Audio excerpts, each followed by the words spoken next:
Ah, Slay the Spire. I've played it before, loved it before. But you know something? I've never actually slayed the thing. I was running a card store last week, and looking at all these fake Pokemon cards really made me itch to play a card game. And then I thought, oh wait, yeah, I can just do that, can't I? So I did, fired it up to take another whack at it. Rolled up my boy Ironclad. Good to see you again. Why is he called that, by the way? It just feels like a bit of a misnomer. He looks like he's mostly wearing leather and cloth. Okay, whatever. Say hi to the whale in the lobby. Hey buddy, always good to see you again. You ever think what it must smell like in here to have just 40 tons of rotting zombie whale just sitting in the lobby the whole time? God, it must be unbearable. Well, unless you're the guy with no nose. Anyway, first run did pretty well. Crushed it. No problems. Made it all the way to the final boss, destroyed them. Huh, eat it, Donut Man.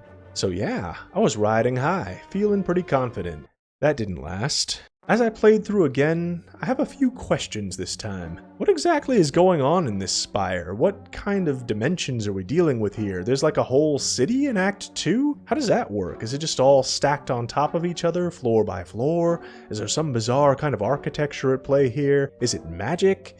It's probably magic, isn't it? It's definitely magic. Why am I overthinking this? Anyway, on to the Silent, who is the only class I haven't won a run as. And soon I remembered why. Silent's an edgy boy, lady, figuratively with the whole wearing skulls thing, and literally with all the shivs and stuff, but I always lose when playing her because she's just too easy to be greedy with. I get all caught up with all these poisons and daggers and card drawing and synergies and realize too late, like halfway through a run, oh, I forgot to get defense. Guess I'll just die. And guess what? That's just what I did. Well, at least I get to admire the scenery. Actually, while we're on the subject, I do want to talk about the art style in this game. It's, well, look, I like Slay the Spire. I love it. The card game is phenomenal, of course. The music's solid, sets the mood. The art style is weird? Like, it's not bad, I don't want to say that, but it kinda is a little cartoonish, yeah? A little rough? Like, some of the choices are a little strange. Like, having geometric shapes as a final boss feels like it would be more appropriate on a geometry exam than in a fantasy-themed card game. And I can't think of a single game that involves you fighting a sentient donut that doesn't have you playing as Homer Simpson.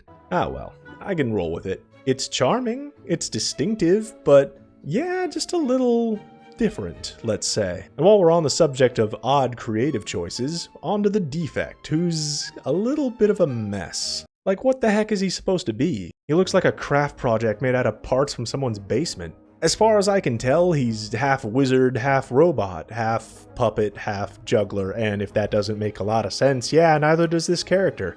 Also, how does he drink potions? Does he just, like, rub them into his wooden parts like varnish? Well, he is fun to play. He makes me feel smart. You do so many different things. He's got all these orbs and moves and possible builds and strategies you can go with, but I always get undone by an enemy using the superior strategy of hitting me over and over again until I die. And every time it happens, I think, oh, that was a way better strategy. I should have just done that. Oh well. Even the best deck isn't immune to bad luck. You can spend half an hour building up synergistic perfection just to eat dirt because you whiffed on drawing blocks on the wrong turn. Boy, that's just a thrill every time. Hitting that turn and just realizing that you're dead. You have those frantic seconds of denial and panic and math. In a world of monsters and fiends and sentient baked goods, no one hits harder than RNG. Anyway, I went on to the Watcher next, the last character who embodies both wrath and calm, which is appropriate since I'm feeling pretty wrathful after losing again and could really use some calm. As I play through once more questions come to mind. What exactly are we doing here? Like, is it a crime to be a giant disembodied heart inside a spire? What did this thing ever do to anyone? Is it just blocking someone's view?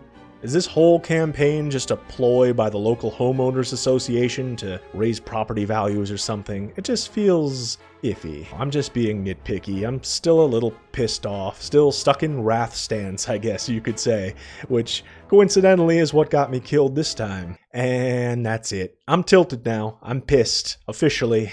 I'm starting to hate this Spire. I hate the enemies, especially you, Donut Man, with your tube arms and your little legs. I hate looking at this map again. Why does a Spire need a map? Just go up. I'll give it one last go. I'll play silent again, just have to get that win. I have to push through this. And you know what? It was going well. Really well. I was killing it this time, stacking shivs like nobody's business, shredding everything. I was like a legit ninja, like that girl from Naruto who just was all about throwing weapons, you know, the one who was lame and no one really liked. Okay, bad example, but yeah, I was doing good. It was so solid, right up until the very end when, yeah.